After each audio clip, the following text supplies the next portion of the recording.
Universal Studios Orlando, Florida gets a new special taxing district awarded by Orange County for a new development around Epic Universe, bringing in some new public transportation, a high-speed rail system. And some imagine that this may give Disney some ammunition for their court cases against Governor Ron DeSantis in the state of Florida and the Central Florida Tourism Oversight District. So today, to discuss this new development with Universal and how it relates to Disney, so you can understand what is real and what isn't and what the differences are, so you're armed with facts, we have joining us Jonas J. Campbell from thatparkplace.com and, of course, Andrew Esquire from The Legal Mindset. Let's get into it.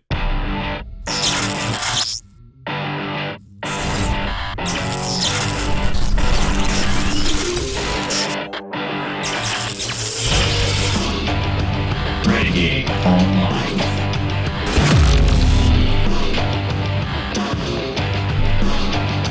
Well, folks, welcome back. Another great day here at Valiant Renegade. It's good to see everyone out there once again. And if you are like one of the many folks watching this video, not yet subscribed to this channel, please take a moment and turn that little red subscribe button to gray. Hit that like button, hit that notification bell, share this sucker out on the social medias, and of course, please do leave a comment before you head out the door today. Make sure to join us every Sunday afternoon at 6 p.m. Eastern for the live show. We have a good one for you today, folks. Breaking news from yesterday. Universal Studios, after years of efforts, have finally been granted a special tax district in the state of Florida, thanks to the folks at Orange County. And joining me today to discuss that in Is Disney Big Mad on that topic, we have the one, the only Jonas J. Campbell joining us, as well as from The Legal Mindset, Mr. Andrew Esquire. Gentlemen, good to see you all here. Glad you could join us, and welcome aboard. Good to be here. We're talking special districts, so, bread and butter for me. I'm very happy to be here talking about this one. Oh, me, I'm just Charlie Buckets over here. I'm just the luckiest boy in the world. Well, this was, a bit of a surprise to me when I saw the news yesterday. I was buried in a bunch of, regular day job stuff at the office, and I didn't see it till yesterday evening. I was like, oh, my Lord. But when you look at the particulars of it, it makes a lot of sense. It seems like the quick version, and we'll get into some more details, is that, of course, Universal has been working with the state of Florida, helping them to bring in this new high-speed rail system. The Walt Disney Company was offered a chance to get involved in this. Disney effectively said, nah, we're good. We don't want to put out money for this. We think the state of Florida, the taxpayers of Florida, should do this to bring the rail system here. We're Disney. You need us. We don't need you kind of attitude. Universal, on the other hand, jumps out with, yeah, we'll float a few $100 million to help this out. Just give us a non-residential special taxing district that we can float municipal bonds from, non-recourse bonds, I might remind folks, things that which they made very clear, yes. Non-recourse to the county, the state, anyone else, except for the taxpayers and property owners within the district, something that's very clear under Florida law, the county makes clear, and should have been paid attention to by all the pixie dusters and Democratic politicians in Central Florida. Yeah, and speaking of pixie dusters, the interesting thing about that is that you've already got some of them, not necessarily pixie dusters, but just people in general that don't understand things. And we get articles like this from Wall Street publications out there. Universal gets something huge that DeSantis took away from Disney. And this is from the street. It's so bad. It's so bad. This is from the street. This was the one I saw because I read the financial trades, right? So I saw this last night, 6 o'clock Eastern is when I caught wind of this after a long day. Of course, the first line in here is Disney's battle against Florida Governor Ron DeSantis just got a little bit more interesting after the theme park operator's rival, Universal, was awarded a special benefit that was taken away from Disney World. Full stop there. I was going to say, please address that. That entire characterization is entirely inaccurate. This is not a special benefit. This is creation of a unit of government, a very special unit of government. And the type of government they created for Universal, a community development district, or CDD, which was actually my specialty when I was in Central Florida, is so much more limited in power than RCID, now the CFTOD, the Central Florida Tourism Oversight District, formerly Reedy Creek. You mean they can't build a nuclear airport? They cannot build a nuclear airport. They cannot have helicopters fast roping in. They don't control building codes, environmental codes, safety codes. They don't do any of that. No police powers. They got to go to every single approval. They've got to go back to the county to get everything built within their approved. That is entirely different than Reedy Creek had been operating for 60 plus years and continues to operate as a CFTOD into the future. Disney still has a benefit that no other district has, that no other, frankly, company or group of companies, piece of property in Florida has. They still have, the CFTOD still has increased powers, which benefits Disney. Disney still doesn't acknowledge the fact that even with the CFTOD being in state control, they are massively benefited by the fact that only those property owners are the shareholders and stakeholders for CFTOD. Universal has to go back to the county and compete against all of those other stakeholders to get every single thing built. If they want to build a hot dog stand, they have to go and say, how is this helping the broader county? If Disney wants to build a hot dog stand, they can just say, we're going to do it. And it gets done because they don't have to look at a broader scope. They just have to look at the parameters of Walt Disney World. This is a massive distance for development, and trying to equate this is a brain dead take from somebody that clearly doesn't know Florida development. Yeah, and they even stipulate in the county presentation that you covered in a live show yesterday morning. If you guys want all the details, you can go back and watch the replay of Legal Mindset's stream from yesterday on this. We're going to hit the high points here, but you're right. One of the things they stipulated during that meeting, of course, was, look, we're going to have very limited self-regulatory authority. We cannot issue all of our own permits to do this and that and the other thing. We still have to come to Orange County to seek approval for X, Y, and Z. So every single ride in Epic Universe needs to get an approval from Orange County. Let's be very clear about that. Yep. They were very much going above and beyond, trying to delineate themselves from the God mode powers that RCID, the former RCID, had, that Disney had.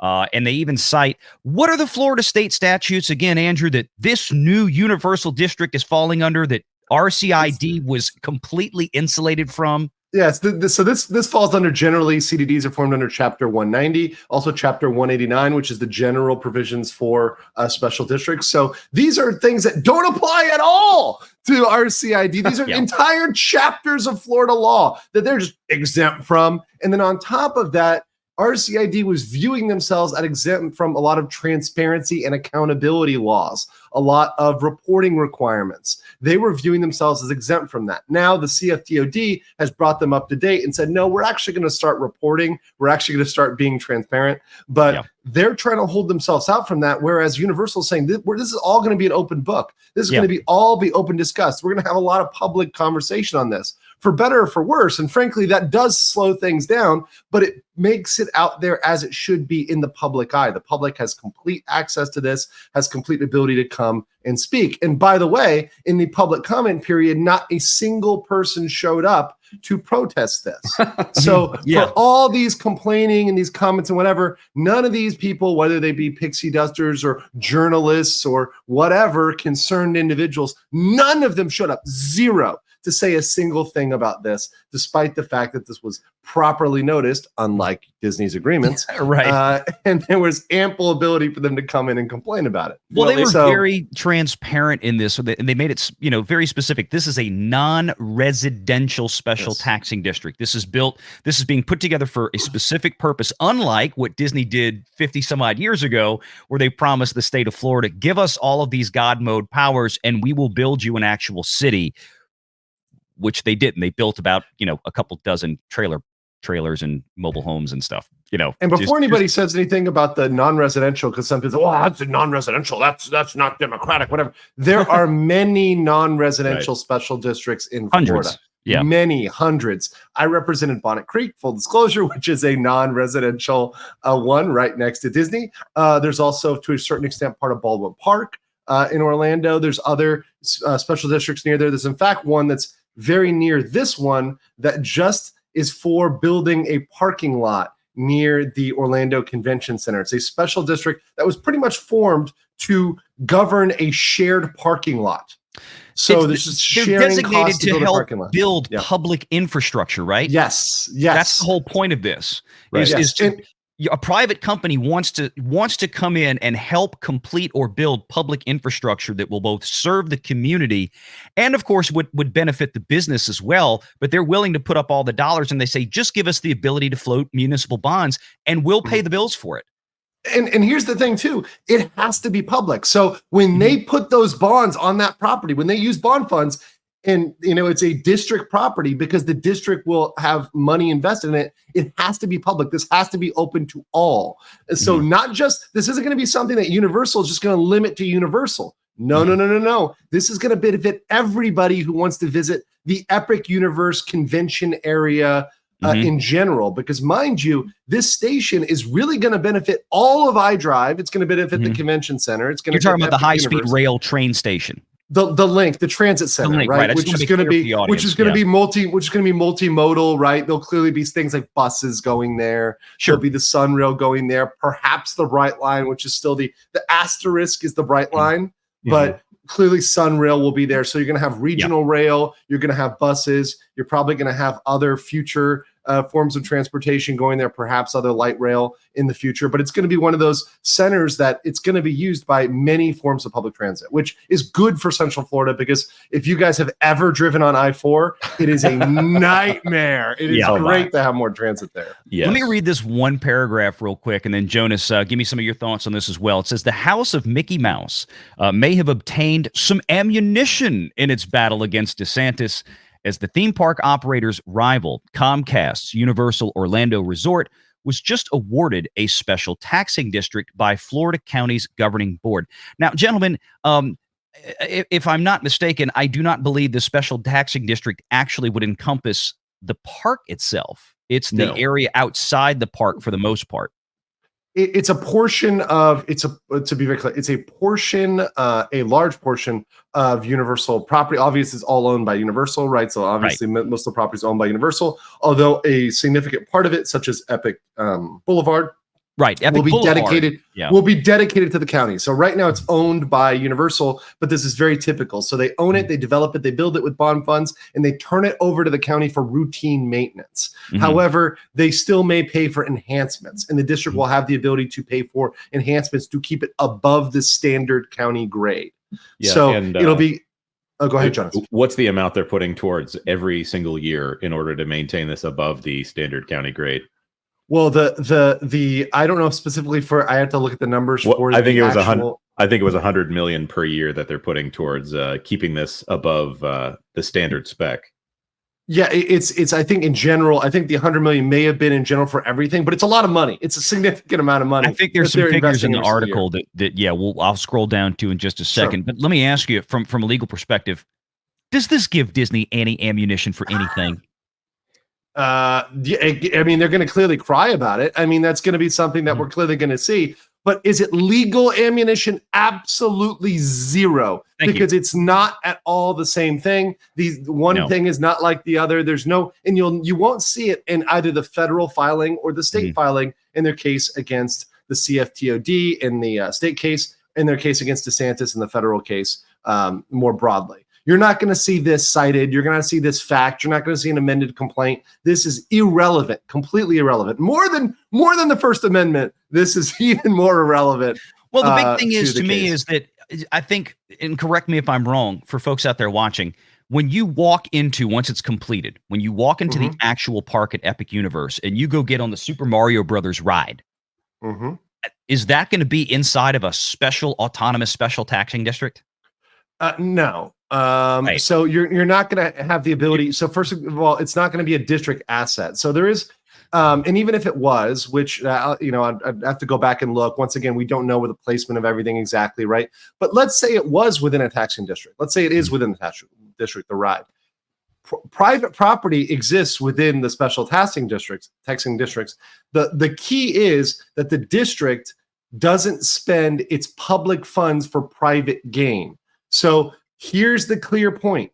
So it's not about whether or not the Mario ride is within the district. Even if it is within the district, it's irrelevant, Mhm. What's important is that inside of Universal, inside of that private property, you don't see trash cans that are labeled, the district trash or whatever, right? They're not Right. labeled RCID, right? Because Right. that's not their property. Now they can do the trash service to pick up trash from that property Sure. outside of it, right? But within the gates, everything that's private needs to be maintained by Universal itself. Exactly. That's So- that's the big kicker. So if Disney wants to go down that road again, they're opening a can of worms saying we're mad because we don't get to abuse our power anymore. I mean, that's basically the argument they'd have to make. That's the argument they've been making in court for the last year, it seems. Right. And the problem let's talk about Go that ahead. for a second. The public opinion aspect here, because I don't think Disney will have a legal victory here. If they even if they try to challenge this at this point, a lot of what they're doing in court seems to be a public relations thing more than anything to do with the legal aspect. They're trying to say that Ron DeSantis is fighting them on a First Amendment issue. With this, they didn't even fight it because it fits into their narrative more to have this exist rather than for them to show up and fight Universal getting this perk, because it just looks like they're fighting Universal Studios. What they want is for more ammunition against Ron DeSantis and the government of Florida to say that we are being mistreated more than they care. They don't care if this train coming to Epic Universe actually benefits them in some way, because it's yet another avenue for people to get closer to Walt Disney World. They got rid of the Magical Express and things like that.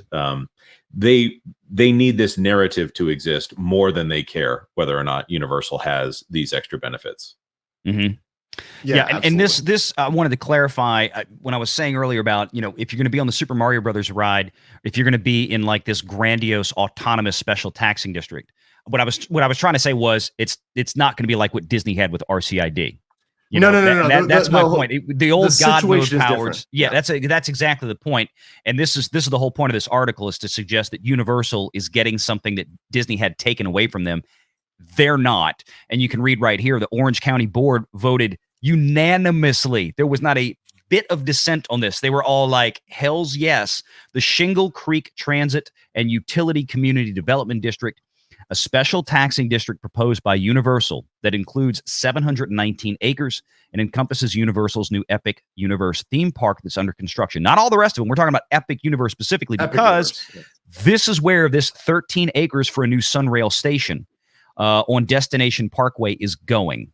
Right. So this is what they're doing. So Epic Universe expected to be completed in 25, and I think the rail system maybe what 4 or 5 years after that, if I'm not mistaken. The connection, the transit center, was going to be completed in 2030. So that's where they budgeted the money. That's where they budgeted the money for it. So we're really looking at 2030 as a huge year for connectivity and for all this coming together.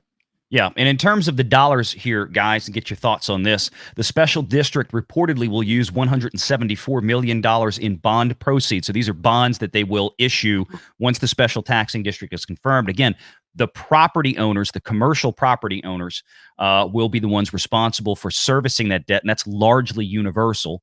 For public infrastructure, including including $129 million for the SunRail station. Just that little 13-acre portion of the 719 acres they discussed, that little 13-acre portion is what's getting the largesse of these bonds, or the proceeds, at $129 million.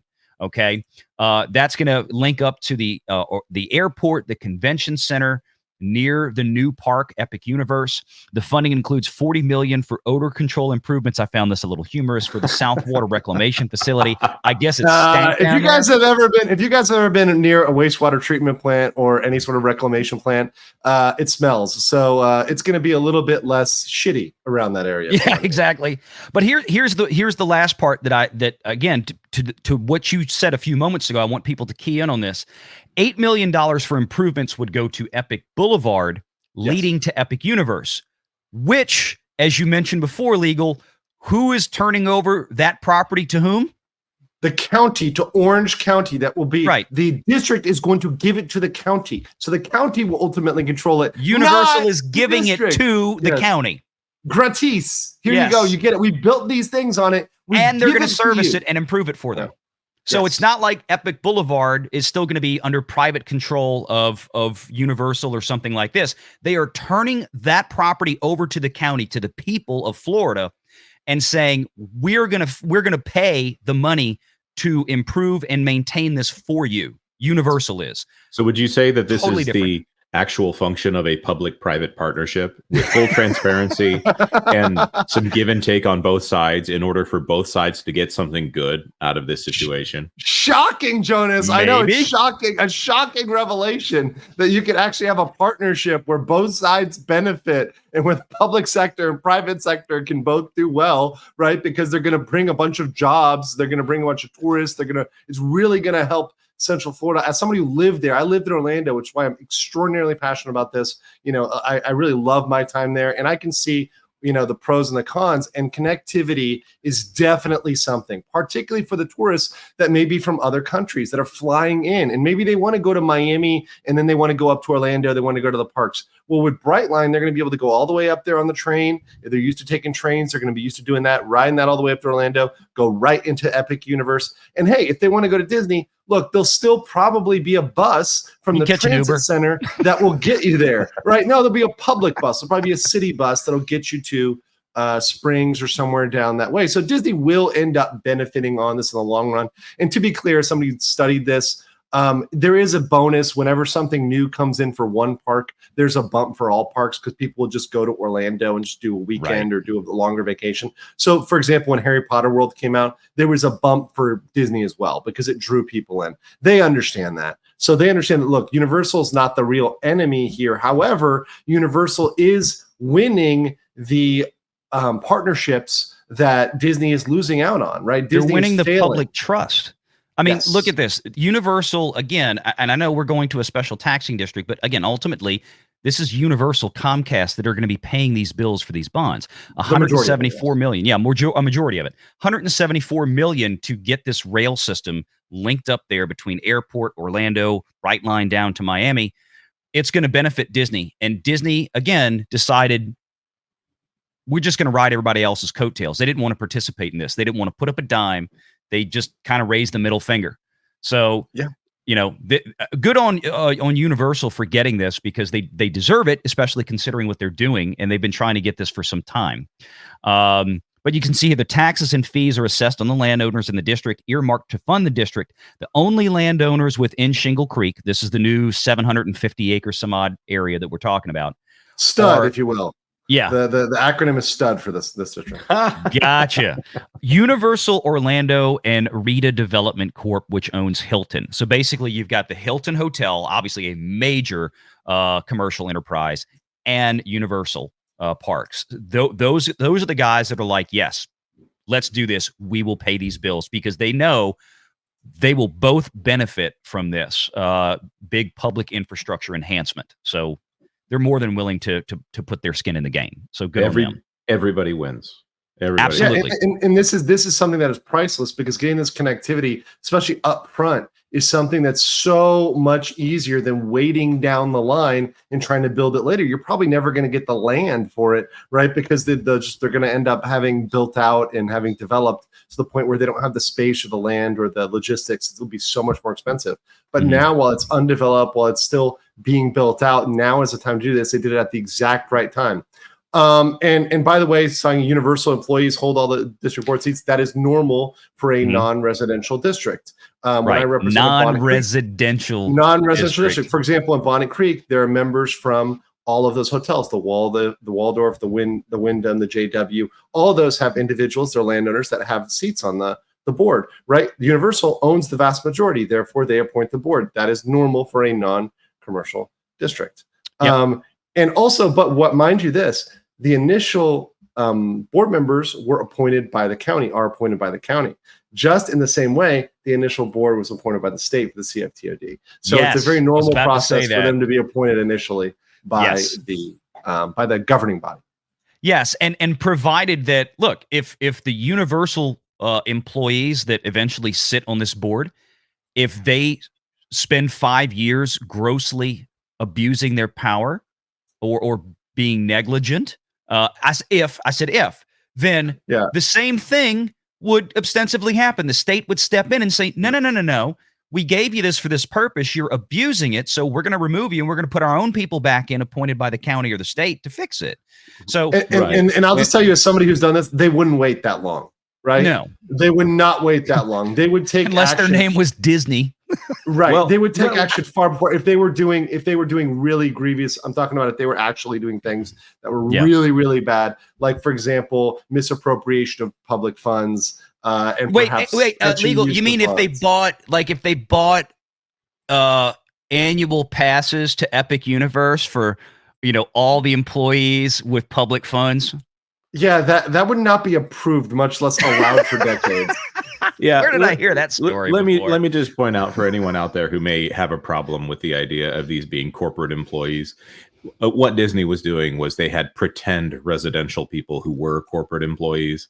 So at least it's honest. And by the way, it is how it should be. If it is a corporate district that is to the benefit of several corporations in a non-residential area, it should be whoever has the land, because they do have rights as a corporate person or whatever you want to call it. The entity has rights here. So, and Disney initially promised a residential district. They promised a residential development back in the 60s when they started Reedy Creek.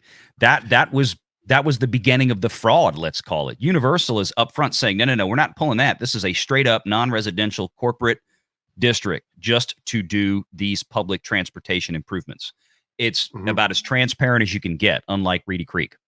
What? Yeah, and the one other thing too is, while it's Universal employees now, they're going to have to hold quickly another landowner election, and when they do that, they'll probably have stakeholders from all the involved bodies that are also taxpayers. For example, Hilton is a stake. They'll probably give them a board seat, right? That's very representative.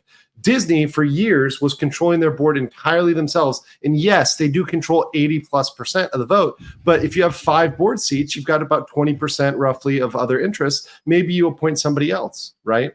But of course, they never did that. They never allowed that to happen. No. That's for sure. Yeah. So, gentlemen, final thoughts on this topic. I think this will be interesting going forward to watch. But Jonas? No, you put me in a room here with Andrew, who is the expert on special taxing districts in the state of Florida.